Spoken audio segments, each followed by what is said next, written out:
ये हैं Kiran Bedi, super cop, India's first woman IPS officer. साथ में उनकी बेटी साइना बेदी है। ये शो 2003 का है जहां दोनों एक दूसरे की तारीफ कर रहे हैं।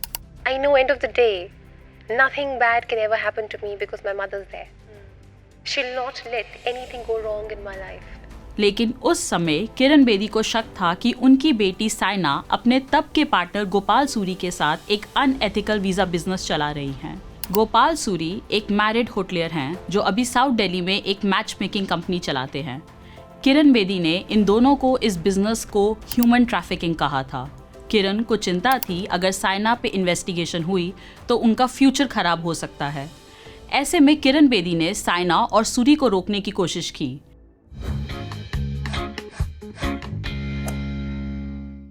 लाइक एनी कंसर्न मदर, किरण ने इन दोनों पर अलग अलग तरीके से प्रेशर बनाया और जब वो दोनों नहीं माने तो उन्होंने सिस्टम का यूज किया। दिल्ली पुलिस, जो कि एक स्टेट रिसोर्स है, उसकी मदद से साइना एंड गोपाल पर सर्वेलेंस की। News laundry and the news minute ने इस सर्वेलेंस ऑपरेशन के सैकड़ों ईमेल्स और करीब 30 घंटे की कॉल रिकॉर्डिंग्स को एक्सेस किया। हमने ऑडियो एनालिसिस में एक्सपर्ट यूके बेस्ड एक एनजीओ ईयरशॉट की मदद ली। उनसे एक कॉल को वेरीफाई करवाया। ईयरशॉट के मुताबिक रिकॉर्डिंग्स में साइना एंड गोपाल की ही आवाज़ है और ये टेप्स अनएडिटेड एंड ओरिजिनल हैं। इन ईमेल्स एंड कॉल रिकॉर्डिंग से यह भी पता चलता है कि यह सर्वेलेंस 4 महीने चला था, अगस्त 2003 से नवंबर 2003 तक, और इसमें दिल्ली पुलिस के कई सीनियर ऑफिसर्स का नाम सामने आया है। मुकुंद उपाध्याय, वेद भूषण एंड उज्जवल मिश्रा की खास भूमिका रही। मुकुंद उपाध्याय दिल्ली पुलिस में क्राइम ब्रांच में डेप्यूटी कमिश्नर रह चुके हैं। उज्जवल मिश्रा जॉइंट कमिश्नर रिटायर हुए थे और 2010 में उनका इंतकाल हो गया था। साथ ही वेद भूषण असिस्टेंट कमिश्नर रह चुके हैं। इस सर्वेलेंस ऑपरेशन से यह भी पता चलता है कि साइना एंड गोपाल अपने बिजनेस के लिए अलग अलग तरीकों से एम्बेसी ऑफिशियल से कांटेक्ट बनाने की कोशिश कर रहे थे। उन्होंने इसके लिए किरण बेदी और उनकी एनजीओ इंडिया विजन फाउंडेशन का नाम भी यूज किया और गोपाल सूरी ने यहाँ तक सोचा कि वो औरतों का यूज करके भी ऑफिशियल्स को इन्फ्लुएंस कर सकते हैं। लेकिन इत्तेफाक से इस ऑपरेशन ने एक नया मोड़ लिया जब सर्वेलेंस के दौरान वेद भूषण को 2003 में एक स्विस डिप्लोमेट रेप केस से रिलेटेड सूचना मिली। 15 अक्टूबर 2003 को दिल्ली में एक यंग स्विस डिप्लोमेट का रेप किया गया था। दुनिया भर में इसकी बात होने लगी और दिल्ली पुलिस ने क्रिमिनल्स को पकड़ने के लिए आज तक का सबसे बड़ा ऑपरेशन चलाया। इस घटना के करीब 1 महीने बाद 15 नवंबर 2003 में वेद भूषण ने किरण बेदी को एक ईमेल लिखा। उन्होंने ईमेल में कहा कि गोपाल सूरी ने एक सहयोगी से स्विस डिप्लोमेट रेप केस के बारे में एक इम्पॉर्टेंट बात की है। उन्होंने अपने सहयोगी से पूछा कि उन पे शक तो नहीं है।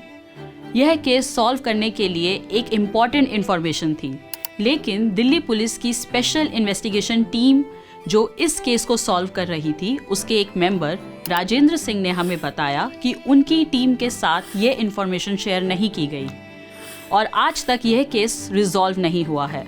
हमारी स्टोरी आने के बाद किरण बेदी ने टाइम्स ऑफ इंडिया को एक इंटरव्यू दिया जिसमें उन्होंने इस रेप केस के बारे में कहा, मुझे कुछ मालूम नहीं है, मैंने बस दिल्ली पुलिस को अपनी बेटी को बचाने के लिए कहा और कुछ नहीं। हमने भी हमारी स्टोरी आने से पहले किरण बेदी को एक डिटेल्ड क्वेश्चनर भेजा था और उसके जवाब में उन्होंने बस एक चीज़ कही थी, जब मुझे लगा कि मेरी बेटी को इनोसेंटली फंसाया जा रहा है और टारगेट किया जा रहा है 27 साल पहले, तो मैंने दिल्ली पुलिस को एक इनोसेंट लाइफ को सेव करने के लिए रिक्वेस्ट किया और पुलिस ने अपनी ड्यूटी निभाई। स्टोरी आने के बाद किरण बेदी ने यह भी कहा कि यह स्टोरी उनकी बेटी के तलाक को प्रभावित करने की कोशिश है और उन्होंने यह भी इशारा किया कि हमने उनके ईमेल अकाउंट को हैक किया है। लेकिन यह सब बातें कुछ ज़रूरी सवालों पर पर्दा डालती हैं।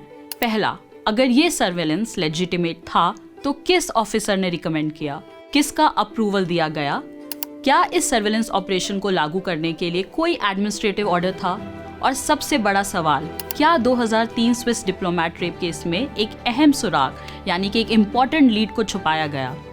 हमारी यह स्टोरी पेवॉल के पीछे है, यानी इसे पढ़ने के लिए आपको news laundry and the news minute को सब्सक्राइब करना होगा, क्योंकि इन्वेस्टिगेटिव जर्नलिज्म आसान नहीं है, इसमें बहुत टाइम एंड रिसोर्सेज यूज होते हैं और हम ये कर पाते हैं क्योंकि हम गवर्नमेंट या किसी कॉर्पोरेट से एड्स नहीं लेते हम अपने रीडर्स पे डिपेंडेंट हैं और आपको हमारा काम अच्छा लगा तो आप हमें सब्सक्राइब करें।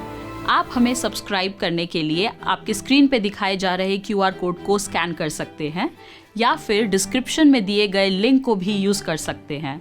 और गर्व से कहें, मेरे खर्च पर आज़ाद है खबरें।